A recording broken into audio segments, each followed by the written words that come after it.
Абай облыстық төтенше жағдайлар департаментінің ақпараты бойынша 8 қыркүйекте Үржар, Абай, Жарма, Бесқарағай, Ақсуат, Аягөз аудандарында және Семей қаласында дала өрттері тіркелген. Қазіргі таңда өртті сөндіруге 608 адам, 94 техника жұмылдырылды. Осыған байланысты бүгін Абай облысындағы өрт жағдайы бойынша облыстық жедел штабтың кезекті отырысы өтті. Облыс әкімі Нұрлан Ранхаев бұл бағыттағы жұмысты бәсеңдетпеу қажеттігін айта келе, елді мекендерде өрттің өршіп кетуіне жол бермеу үшін тапсырмалар жүктеді. Өрт сөндіруші Айдос Тоғызбаев Абай облысында қызметтік борышын орындау кезінде қаза тапты. Бұл туралы төтенше жағдайлар министрлігі хабарлады. Қызметтік борышын орындау кезінде көрсеткен батылдығы мен жанқиярлығы үшін азаматтық қорғау сержанты Айдос Ерланұлы Тоғызбаев мемлекеттік наградаға, қайтыс болғаннан кейін 3-ші дәрежелі айбын ордені ұсынылды деп атап өтті ведомствода.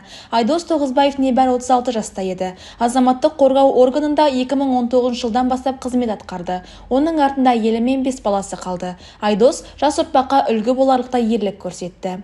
Абай аймақ медиа шығармашылық тобы қызмет бабында ерлікпен қаза тапқан Айдос Тоғызбаевтың отбасына қайғыларына ортақтасып көңіл айтады.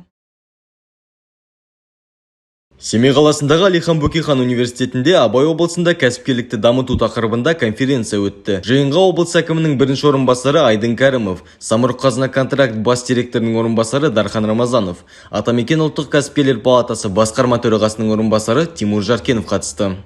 Бұл басқосуды өткізудегі мақсат Самұрық-қазына акционерлік қоғамы тарапынан қазақстандық өнім өндірушілерді қолдау, осы бағытта атқарылып жатқан жұмыстар туралы ақпараттандыру. Сол себепті бұл кәсіпкерлікті жаңадан бастаған және іскерлік мақсатта жоспар құрып жүрген азаматтар үшін өте маңызды жиын болды. Конференция аясында Абай облысының әкімдігі, Самұрық-қазына контракт жауапкершілігі шектеулі серіктестігі, Атамекен ұлттық кәсіпкерлер палатасы арасында 3 жақты меморандумға қол қойылды.